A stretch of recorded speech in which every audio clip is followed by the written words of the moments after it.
कब्रिस्तान का रहस्य भाग 6। राहुल और मोहन ने एक नई यात्रा शुरू करने का निर्णय लिया। वे अब उस रहस्यमय दरवाजे को ढूंढने के लिए तैयार थे जो किताब में लिखा था। उन दोनों का विश्वास पहले की तरह मजबूत था, लेकिन मन में एक खौफ था जो उन्हें बार बार सोचने पर मजबूर करता था। क्या सच में उन्हें इस खौफनाक रहस्य का अंत मिल सकेगा, या वे केवल अंधेरे में भटक रहे थे? गांव के बाहर पुराने कब्रिस्तान की ओर बढ़ते हुए दोनों ने महसूस किया कि आज कुछ अलग था।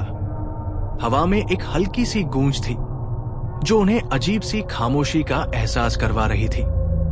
जैसे ही वे कब्रिस्तान के पास पहुंचे, सब कुछ अचानक शांत हो गया।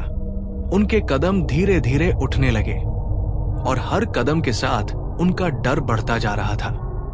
क्या तुम तैयार हो? मोहन ने राहुल से पूछा। उसकी आवाज में थोड़ा संकोच था।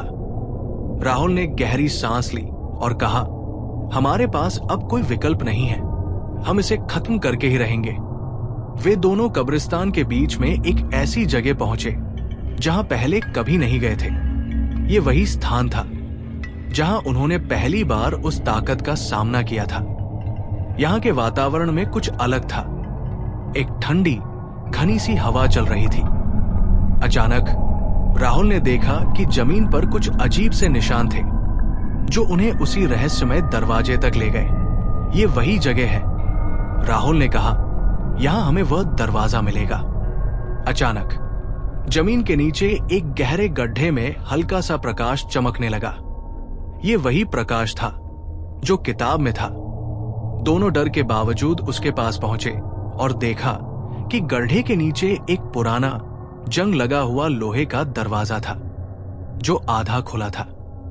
यह दरवाजा हमें कहां ले जाएगा?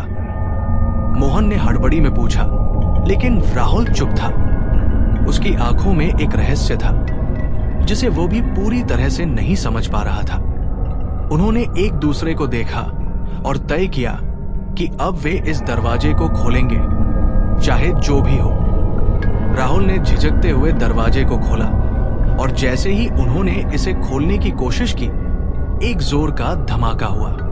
दरवाजा खुलते ही एक घना काला धुआं बाहर निकलने लगा। यह धुआं इतना घना था कि वे अपनी आंखें नहीं खोल पा रहे थे। धीरे धीरे धुआं हटने लगा और सामने एक काले रंग की कटीली आकृति प्रकट हुई। ये वही आकृति थी जो उन्होंने कब्रिस्तान में पहले देखी थी, लेकिन अब वो और भी शक्तिशाली और भयावह लग रही थी।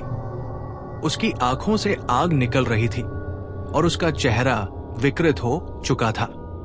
तुम दोनों अब मुझे नहीं रोक सकते, वो डरावनी आवाज में बोली। तुमने समझा था कि तुम मुझे खत्म कर सकते हो, लेकिन तुम सिर्फ मुझे और शक्तिशाली बना रहे हो। अब मैं तुम्हें अपनी अंतहीन अंधेरी दुनिया में खींच लूंगा।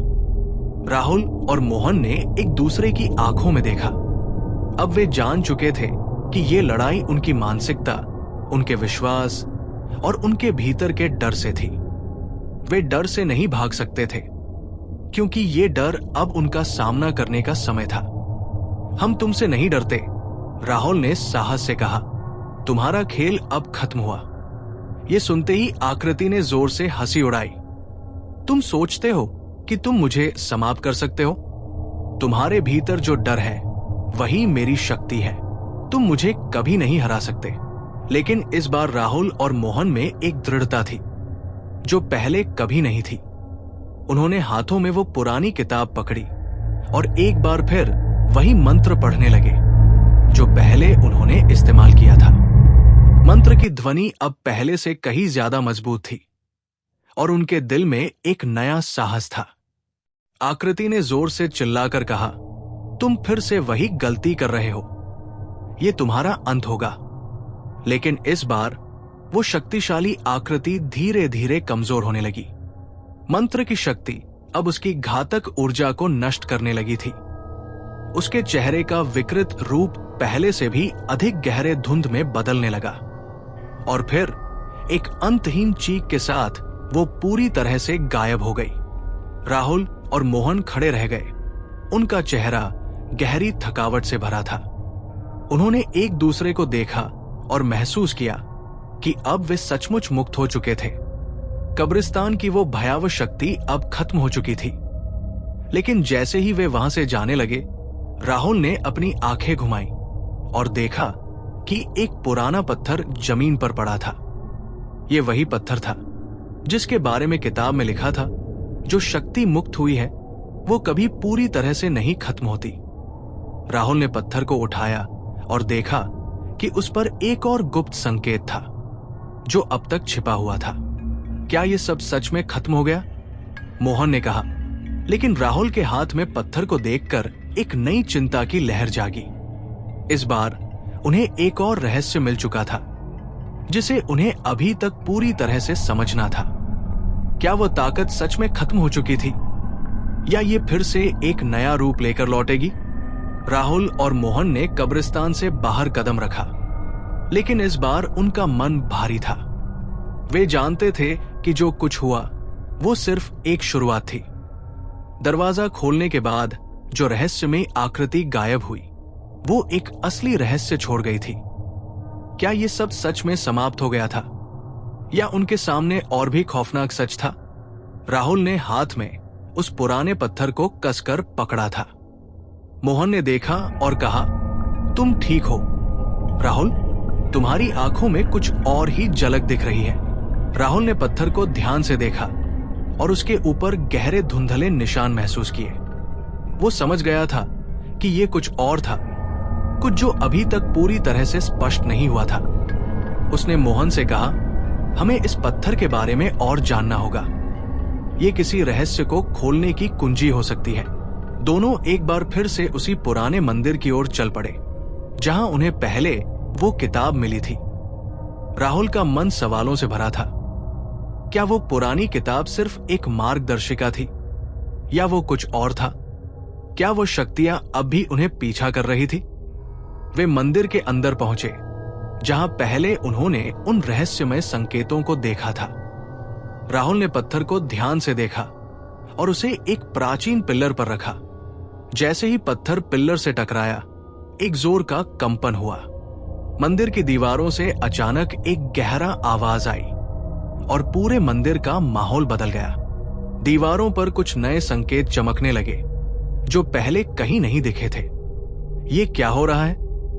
मोहन ने चौंकते हुए कहा। उसकी आवाज में चिंता थी।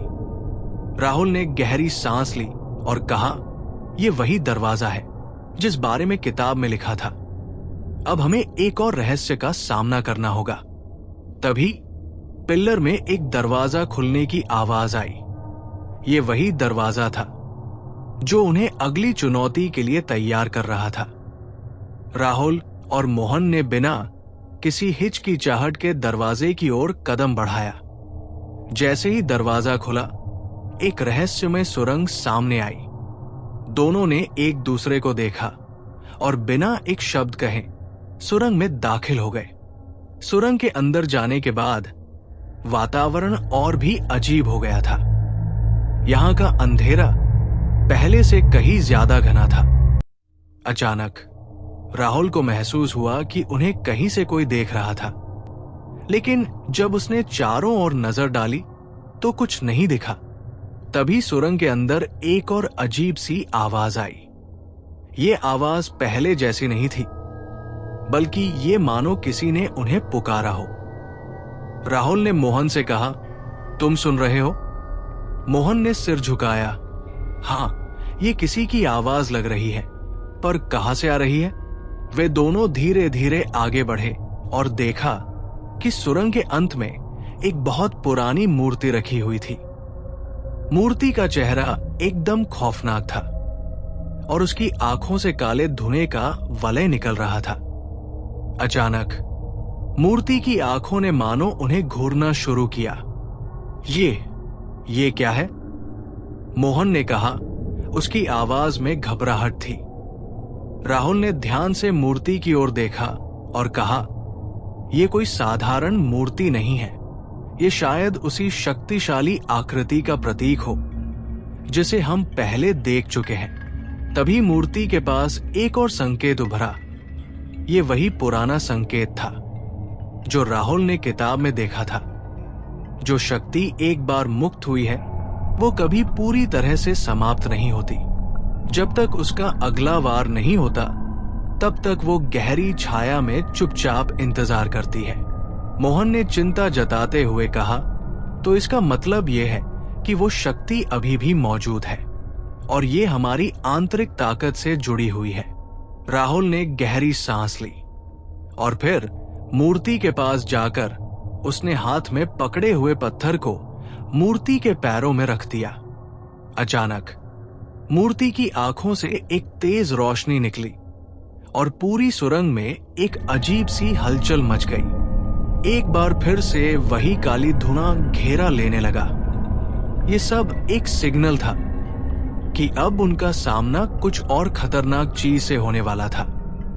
तुम फिर से यहां हो, एक गहरी आवाज गूंजी और ये आवाज अब पूरी सुरंग में गूंज रही थी। राहुल और मोहन ने एक दूसरे को देखा और दोनों ने महसूस किया कि ये एक नई शुरुआत थी। वे दोनों अब जानते थे कि ये रहस्य कभी खत्म नहीं होगा।